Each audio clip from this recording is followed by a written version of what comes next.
බුද්ධ පරිනිර්වාණයෙන් පස්සේ ආනන්ද ස්වාමීන් වහන්සේ ගැන එතන කතාවක් නැහැ.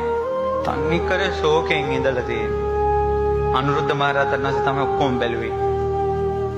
බුදුරජාණන් වහන්සේගේ පාත්‍රය සිවුරත් තුරුළු කරගෙන දෙවුරන් වෙහෙරට එනකොට මිනිස්සු වට වෙලා ආනන්දයන් වහන්සේ කෝ ඔබ වහන්සේ කලින් තනියෙන් වඩින්නේ බුදුරජාණන් වහන්සේත් එක්ක කලින් වඩින්නේ අද ඇයි තනියෙන් වඩින්නේ කියනකොට පාත්‍ර සිවුරු පෙන්නද්දී මිනිස්සු හඬා වැටුණා.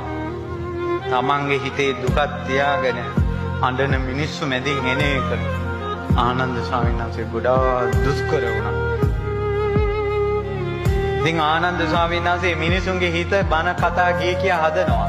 හදනකොට දෙවිවරු දැක්කා. තව 3 මාසයකින් ධර්ම සංගායනාව තියෙනවා. ආනන්දයන් වහන්සේ රහත් වෙලා නැහැ. මොන්නාන්සේ දුකෙන් ඉඳගෙන අනිත් අයටත් බන කියා ඉන්නවා. මේක ඉවරයක් වෙන එකක් නැහැ කියලා දෙවි කෙනෙක් කනට පඳුරලා කිව්වා. බිලිබිලි ගගා බන කියා ඉන්නේ නැතුව පැත්තකට ගිහලා භාවනා කරන්න කියලා. දෙවි කෙනෙක් කිව්වා. ආනන්ද ස්වාමීන් වහන්සේ ගල් ගැහුණා. තමන්ගේ හිතේ දුක තියාගෙන අනිත් අයගේ දුක නිවන්න බණ කියද්දි දෙවිවරු සම්මත කළා. දෙවිවරුන්ගේ බලාපොරොත්තුවක් ආනන්ද ස්වාමීන් වහන්සේ රහත් වෙනවා බලන්න. 500ක් සංඝයා සමග රජගහ නුවරට වඩිනවා. රහතන් වහන්සේලාගේ උවමනාවක් ආනන්ද ස්වාමීන් වහන්සේ රහත් වෙනවා බලන්න. ආනන්ද ස්වාමීන් විතරයි රහත් වෙලා නැත්තේ දැන්. මේ කණ්ඩායමේ රහතන් වහන්සේ නමක් කිව්වා සංඝයා මැද පින්වත් මහණෙනි මෙතන ඉන්න එක හාමුදුරු නමක්ගේ ඇඟෙන් විශ්ව ගන්ධ එනවා කිව්වා. සංසාර ගඳ එනවා කිව්වා. කවුරු ගැනද මේ කියන්නේ? ආනන්ද ස්වාමීන් වහන්සේට ඒක ඊපහරක් වැදුනා වගේ වුණා. ආත්ම භාව 7ක් ඉපදෙන කෙනා රහතන් වහන්සේලා ඒ කෙනාටත් විශ්ව ගන්ධය සංසාර සැරේනවා කියලා කියනවා නම් අපි මොනුන්ද? ආනන්ද ස්වාමීන් වහන්සේ බුද්ධ කළා වුණා. වීරිය කළා, භාවනා කළා. කුටියේ සැතපෙන්න යද්දී ඇඳේ අසුන්ගෙන ඉවසීමෙන් යුක්තයි හෙට ධර්ම සංගායනාව. අද භාවනා කළා තවම rahat වෙන්නේ නැහැ. සැතපෙන්න ගියා. කලබලේ නැහැ. ඇඳේ අසුන්ගෙන පාදක පොළවෙන් ඉස්සුවා. හිස ඇඳට පාත් කළා. පොට්ටි තිබ්බේ නැහැ තවම. ඒ මොහොතේ අරහත්ත්වයටපත් වුණා. ඉඳගෙන සිටින, හිටගෙන සිටින, ඇවිදින, නිදාගෙන සිටින කියන ඉරියව් 4න් තොරව මේ බුද්ධ ශාසනයේ අරහත්ත්වයටපත් උනේ අපගේ ආනන්ද මහරහතන් වහන්සේ. උන්වහන්සේ උදෑසන සක්මණෙන් වාසය කරනවා. ධර්ම සංගායනාවට ඔක්කොම සංඝයා මේ පර්වතේ පාමුලට මේ වේබහර පර්වතේ මණ්ඩපයට වැඩලා ආනන්ද ස්වාමීන් වහන්සේගේ ආසනයේ ඉතුරුයි.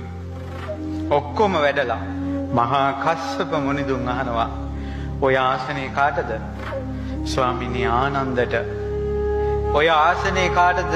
ස්වාමීනි ආනන්ද කියනකොට ඒ තමන්ගේ කුටියේ හිටපු ආනන්ද ස්වාමීන් වහන්සේට දිව්‍ය ශ්‍රවණයෙන් ඇහිලා එතනින් පොළොව අස්සෙන් කිඳා බැහැලා ආසනේ මතුවුණා. බුදුරජාණන් වහන්සේ හිටියනම් සාදුකාර දේවී ආනන්ද අපේ ශාස්ත්‍රඥ වහන්සේ නැති නිසා මම සාදුකාර දෙනවා කියලා මහා කස්සප මුනිදුන් සාදු සාදු ආනන්ද කිව්වා. අපේ ආනන්දයන් වහන්සේගේ 이르දියක් දැක්කා කියලා සියලු රහතන් වහන්සේලා සාදුකාර දුන්නා. අකනිටා බ්‍රහ්ම ලෝකයේ දක්වා සාදුනාදී පැතිරිලා ගියා.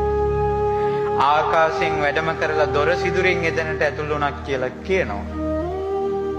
ඉතින් ආනන්ද ස්වාමීන් වහන්සේ බොහෝ දෙනාට මේ වෙලාව මන්දි කියන්න සිත සැලසුවා. රෝහිණී නදියේ මෙතරත් එතරත් අවසානයේ ගොඩාක් කැලේම තමයි හිටියේ. බණ අහන්න එන මිනිසුන්ට ගොඩාක් බණ කිව්වා.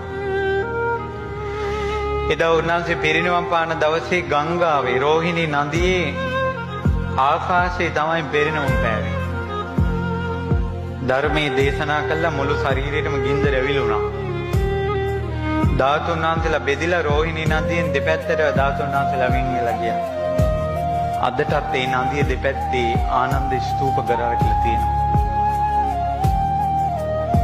එතනින් ලැබිච්ච දළදා වහන්සේ සහ ධාතුන් වහන්සේලා තමයි මේ ගල් නෑවේ බලන්නකො අසිරිය.